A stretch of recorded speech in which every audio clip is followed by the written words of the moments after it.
बच्चों, आज हम लाए हैं कक्षा 6 हिंदी वसंत भाग 1 से पाठ 7 की कविता साथी हाथ बढ़ाना। इसके रचनाकार हैं प्रसिद्ध गीतकार साहिर लुधियानवी। एक पुरानी फिल्म नया दौर में ये गीत गाया गया था। साथी हाथ बढ़ाना पाठ के इस नाम से ही पता चलता है कि इसमें मिलजुल कर कार्य करने की भावना को बल दिया गया है। मिलकर काम करने से बड़ा काम भी आसानी से कर सकते हैं।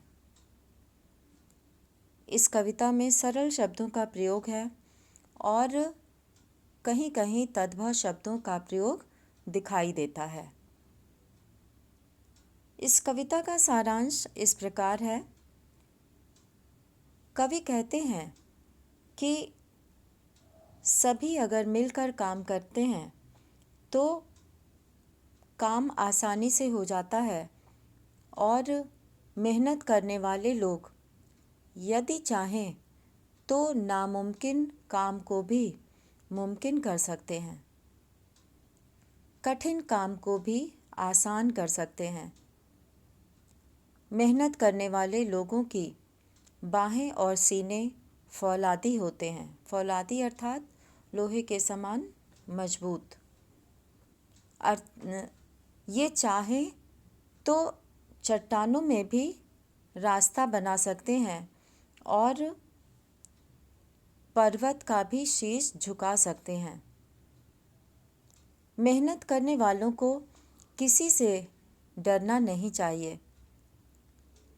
मेहनत करना तो अपने हाथ में है, अपने भाग्य की रेखा है, अपने हाथ में है और सच्चाई की मंजिल पाने के लिए हमें नेक रास्ते पर चलना है। यहाँ पे कवि ने कहा है कि जब हम अंग्रेज़ों के गुलाम थे तो हमें उनके लिए काम करना पड़ता था, लेकिन आज हमें अपने लिए काम करना है। अपने आप को आगे बढ़ाने के लिए, अपने देश का विकास करने के लिए हमें मेहनत करनी है, परिश्रम करना है। जैसे एक एक बूंद से दरिया बन जाता है, एक एक कण मिलकर मरुस्थल बन जाता है, एक एक राई मिलकर पर्वत बन जाती है और यदि सभी इंसान एक हो जाएं तो कोई भी मुश्किल काम आसानी से कर सकते हैं और अपनी किस्मत को बदल सकते हैं और अपने देश को आगे बढ़ा सकते हैं, अपना जीवन सफल बना सकते हैं। तो इस तरह से मिलजुल कर काम करने की भावना को बल देते हुए ये कविता लिखी गई है। इस कविता में सबसे पहले कविता का वाचन किया जाएगा और कठिन शब्दों के अर्थ बताते हुए इसकी व्याख्या की जाएगी। तद्भव तत्सम शब्दों को बताया जाएगा। तो चलें ये कविता पढ़ते हैं। कविता की पंक्तियाँ यहाँ से शुरू होती हैं। साथी हाथ बढ़ाना, एक अकेला थक जाएगा, मिलकर बोझ उठाना, साथी हाथ बढ़ाना।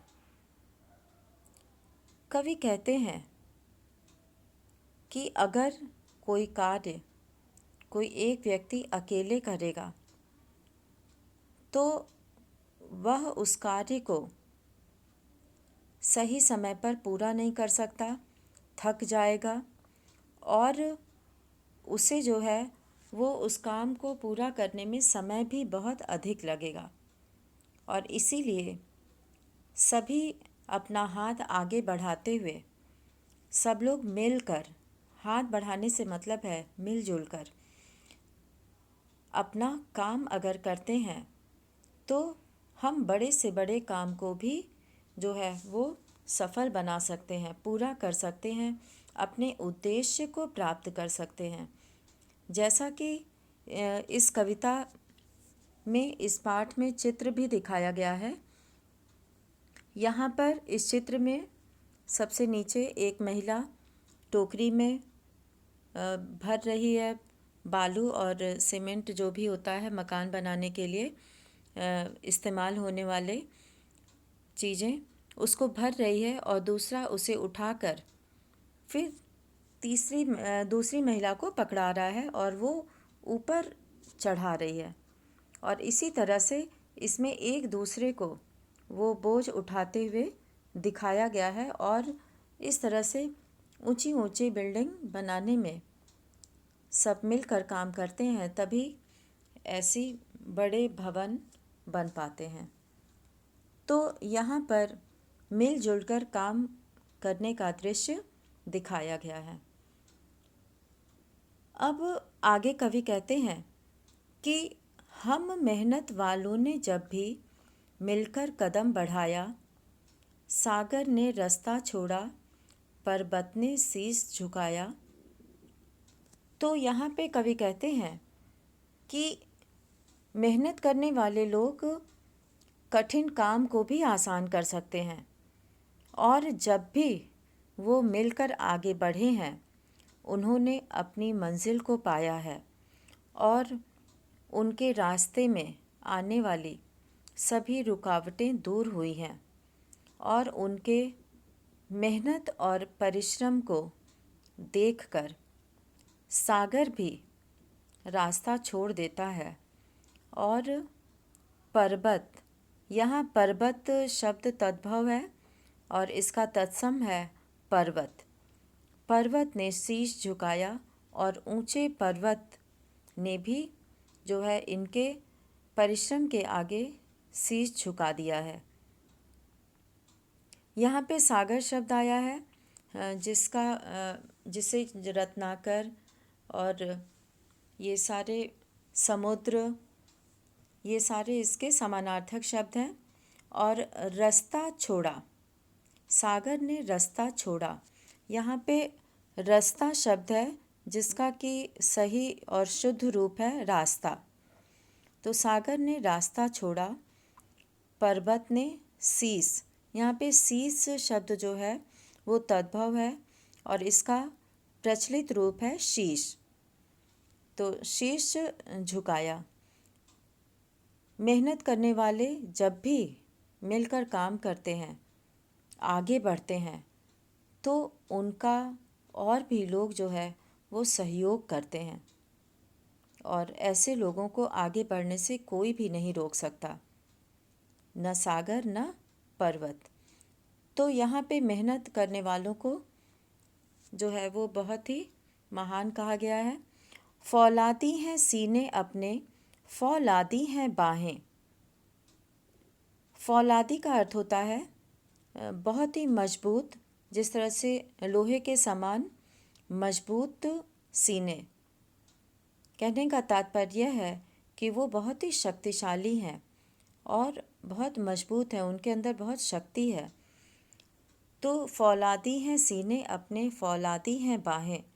हमारे सीने और हमारी भुजाएं बहुत ही मजबूत हैं, लोहे के समान कठोर हैं, मजबूत हैं, शक्तिशाली हैं।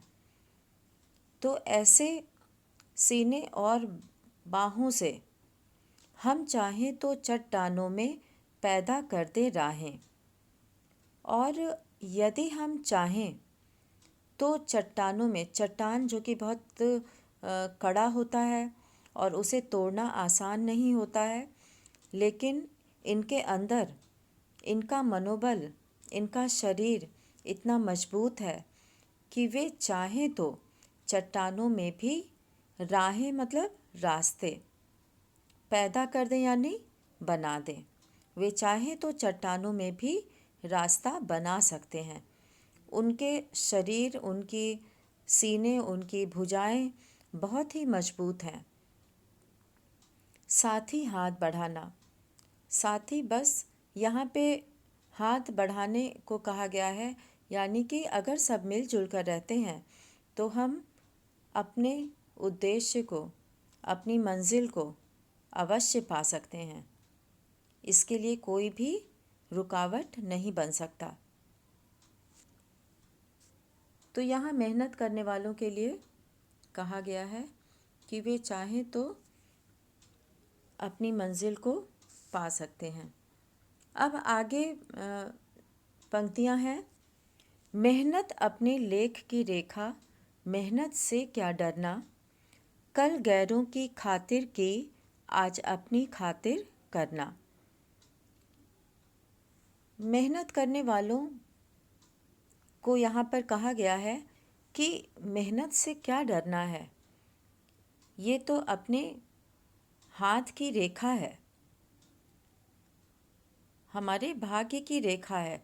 हम अपने इन हाथों से मेहनत करके और आगे बढ़ सकते हैं, अपनी मंजिल को पा सकते हैं।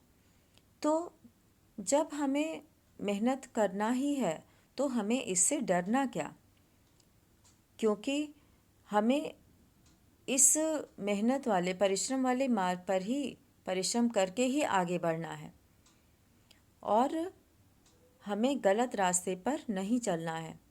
कल गैरों की खातिर की, आज अपनी खातिर करना।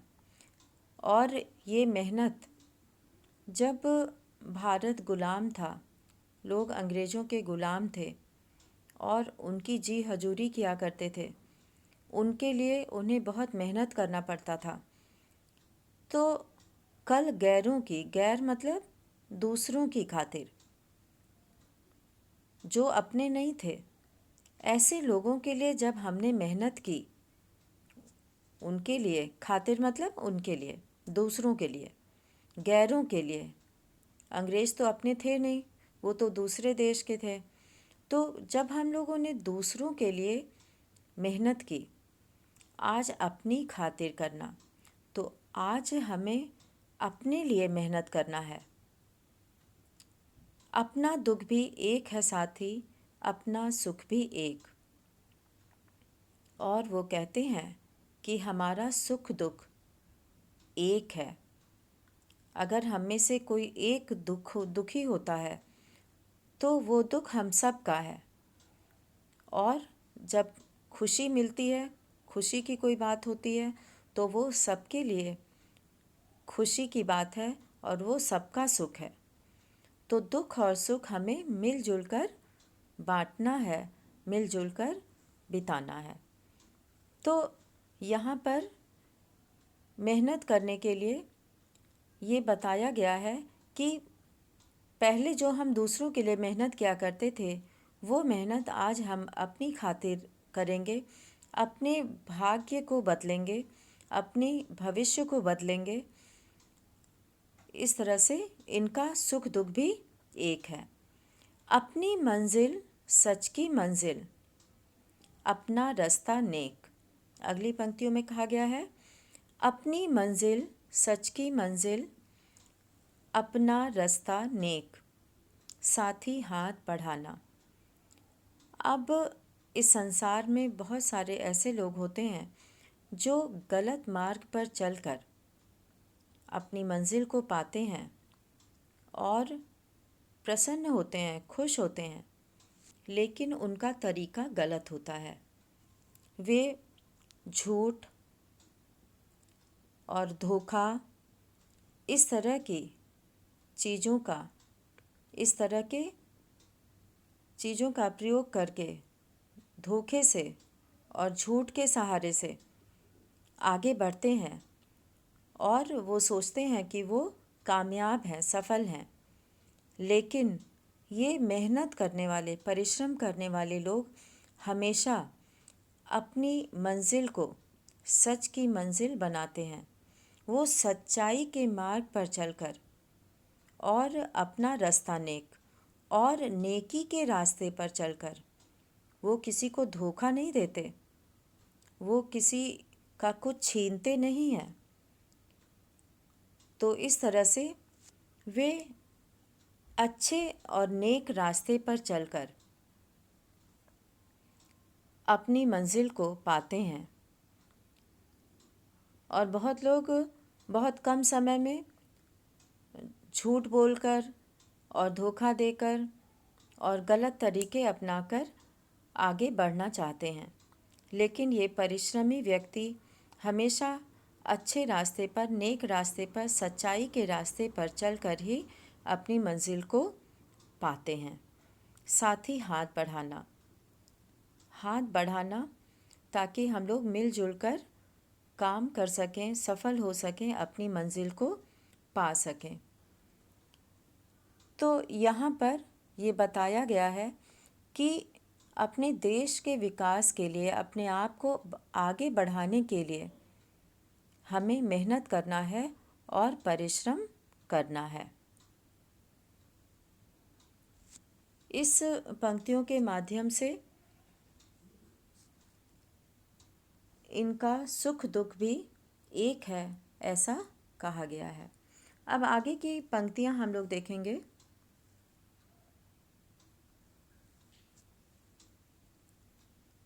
यहाँ पर दिया गया है, एक से एक मिले तो कतरा बन जाता है दरिया, एक से एक मिले तो ज़र्रा बन जाता है सेहरा, एक से एक मिले तो राई बन सकती है पर्वत, एक से एक मिले तो इंसान बस में कर ले किस्मत। साथी हाथ बढ़ाना। अब यहाँ पर एक से भले दो और सबसे मिलकर काम करना अपनी मंजिल को पाने का एक ज़रिया है। एक से एक मिले तो कतरा, जिस तरह से एक एक बूंद मिले तो यानी कि मिलकर बन जाता है दरिया, एक एक बूंद मिलकर नदी और सागर बन जाता है। यहाँ पे कतरा शब्द का अर्थ है बूंद और दरिया का अर्थ है समुद्र या नदी।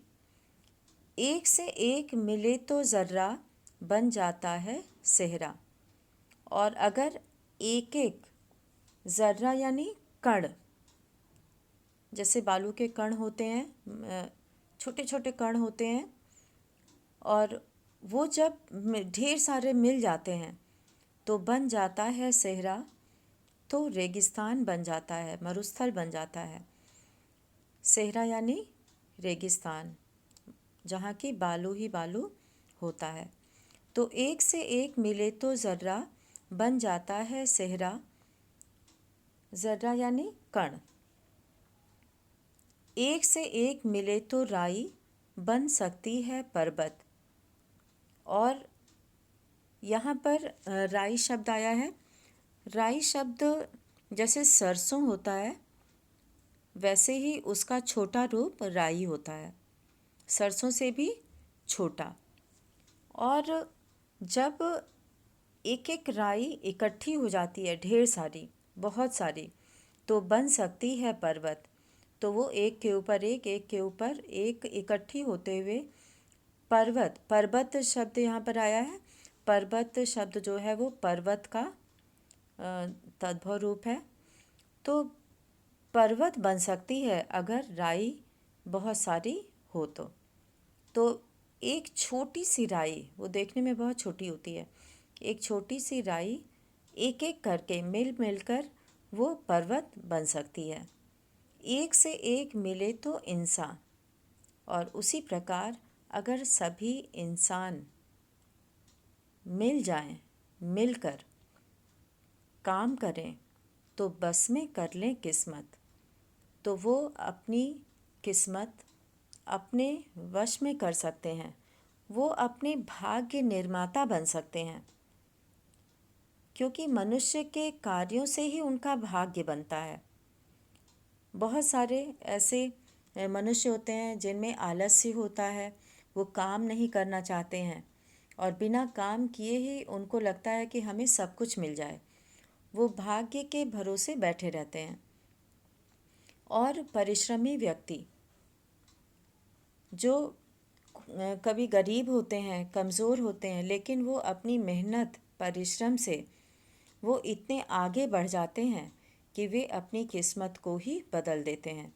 वे अपनी किस्मत को बनाने वाले खुद होते हैं। और भगवान ने मनुष्य को शरीर दिया है, बुद्धि दिया है और ज्ञान दिया है, तो वो चाहे तो सभी इंसान मिलकर आगे बढ़ सकते हैं, अपना भविष्य बना सकते हैं और अपने काम को सफल कर सकते हैं। तो यहाँ पर इंसान शब्द आया है। इंसान मतलब इंसान, और किस्मत शब्द है। किस्मत मतलब भाग्य। और यहाँ पे एक शब्द है किस्मत, पर्वत, सेहरा और दरिया। ये सारे शब्द जो है, जिसमें से पर्वत शब्द जो है वो तद्भव है। इंसान शब्द का जो है वो प्रचलित रूप इंसान है। तो यहाँ पे इस पंक्तियों के माध्यम से कवि ने सबको मिलजुल कर काम करने का बल दिया है। उस पर उन्होंने कहा है कि मिलकर काम करने से हम सभी काम को, जो हम करना चाहते हैं, जो हमारी मंजिल है, उसे हम आसानी से प्राप्त कर सकते हैं। हम अपनी पहचान बना सकते हैं और ये सब काम हमें नेक रास्ते पर चलकर करना है। इस कविता की पहले की पंक्तियों में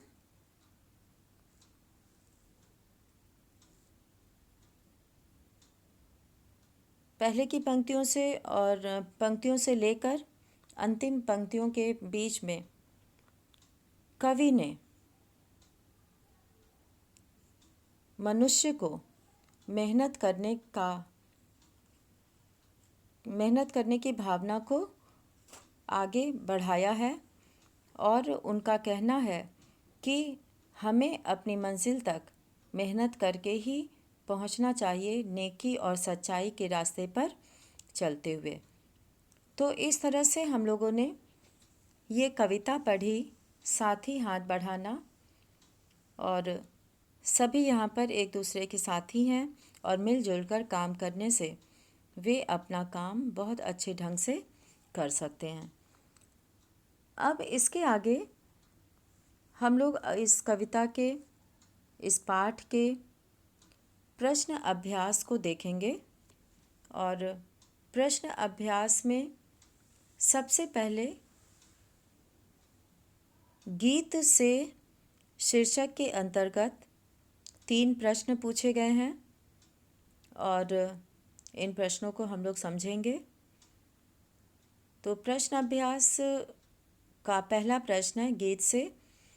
इस गीत की किन पंक्तियों को तुम अपने आसपास की ज़िंदगी में घटते हुए देख सकते हो? तो यहाँ पे पंक्तियाँ हैं कविता की, जिसे कि हम लोग अपने आसपास की माहौल में देख सकते हैं। एक अकेला थक जाएगा, मिलकर बोझ उठाना, साथी हाथ बढ़ाना। हम मेहनत वालों ने जब भी मिलकर कदम बढ़ाया, सागर ने रास्ता छोड़ा, पर्वत ने शीश झुकाया। फौलादी हैं सीने अपने, फौलादी हैं बाहें, हम चाहें तो चट्टानों में पैदा कर दे राहें, साथी हाथ बढ़ाना। तो इस कविता में कुछ सभी पंक्तियाँ अच्छी हैं। कुछ पंक्तियों को हम लोग अपने आसपास की ज़िंदगी में घटते हुए देख सकते हैं। अब इसमें हम लोग देखेंगे दूसरा प्रश्न है, सागर ने रास्ता छोड़ा, पर्वत ने शीश झुकाया, साहिर ने ऐसा क्यों कहा है, लिखो। तो यहाँ पर शाहिर कहते हैं, कवि कहते हैं कि हमारे इरादे मजबूत हैं, हमने सदा मेहनत करके सफलता प्राप्त की है। लगातार परिश्रम से हमारी भुजाएं परिश्रम से हम लोगों के आगे सागर भी जो है वो रास्ता छोड़ देता है, हमारे परिश्रम को देखकर, हमारी मेहनत को देखकर। और पर्वत भी अपना शीश झुका देता है ऐसे परिश्रमी लोगों के आगे, जो नेक रास्ते पर चलकर परिश्रम से और मेहनत से आगे बढ़ना चाहते हैं। अब तीसरा प्रश्न है, गीत में सीने और बाहों को फौलादी क्यों कहा गया है?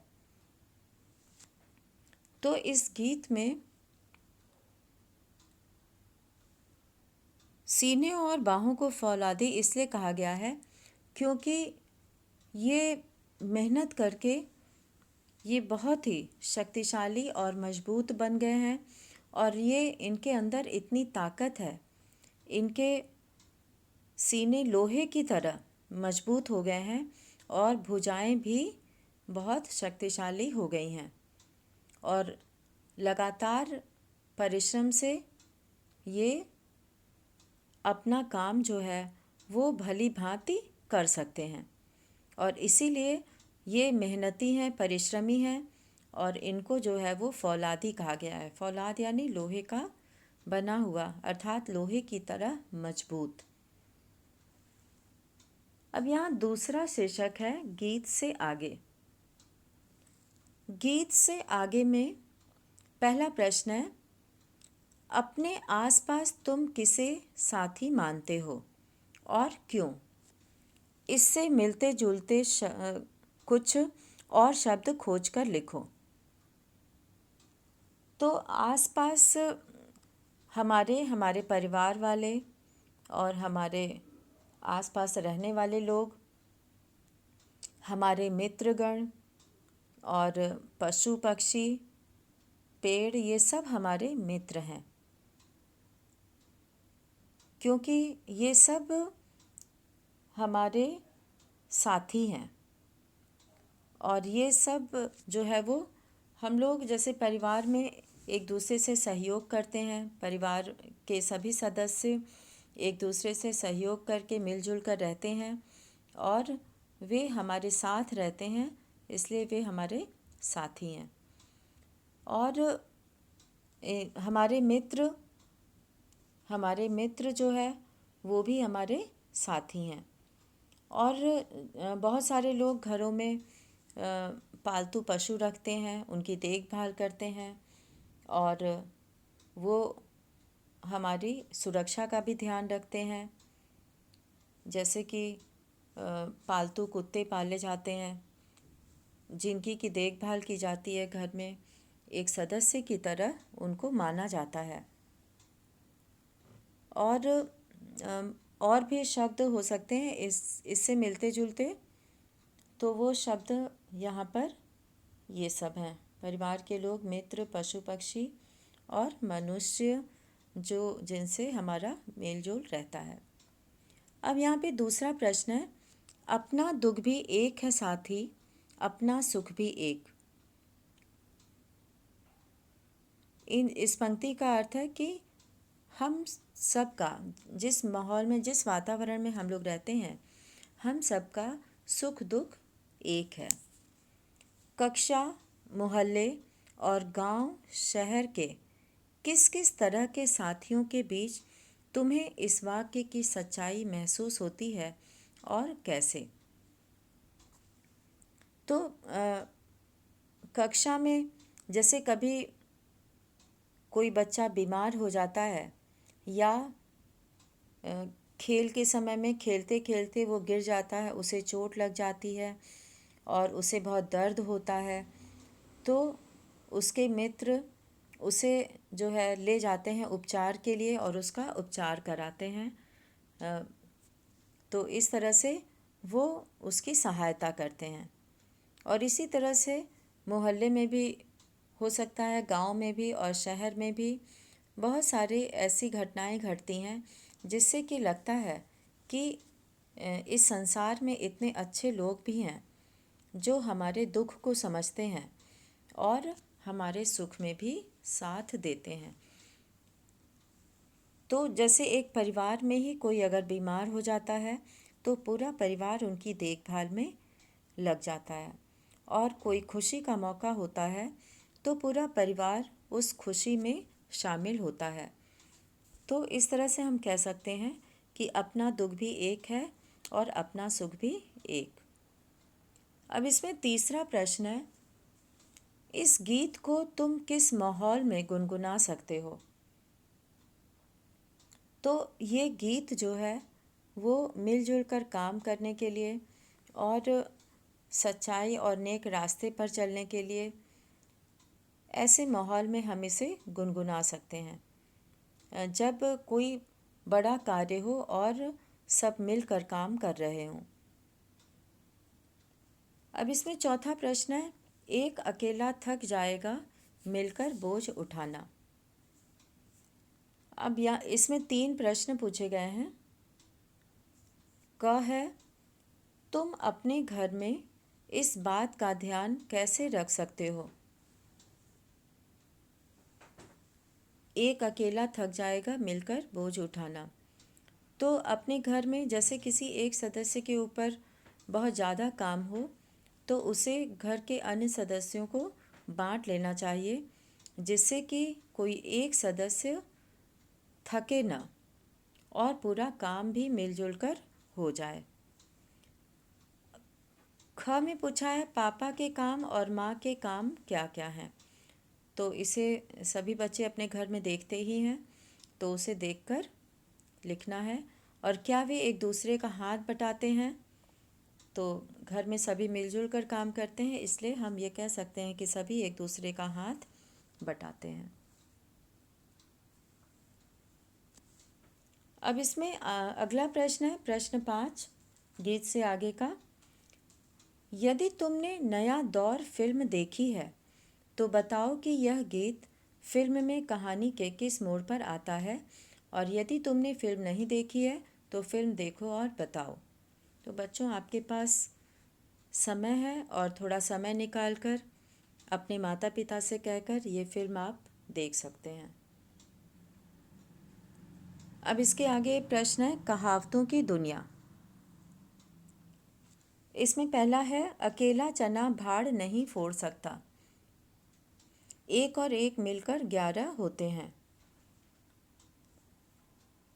इसमें क में प्रश्न पूछा गया है कि ऊपर लिखी कहावतों का अर्थ गीत की किन पंक्तियों से मिलता जुलता है? तो यहाँ पे कविता में लास्ट में पंक्तियाँ लिखी हैं, एक से एक मिले तो कतरा बन जाता है दरिया, एक से एक मिले तो ज़र्रा बन जाता है सहरा, एक से एक मिले तो राई बन सकती है पर्वत, एक से एक मिले तो इंसान बस में कर ले किस्मत। तो ये पंक्तियाँ हैं जिसमें इन कहावतों का अर्थ मिलता जुलता है।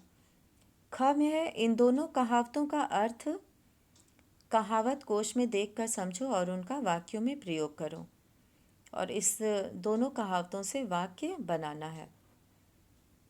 अकेला चना भाड़ नहीं फोड़ सकता, अर्थात एक व्यक्ति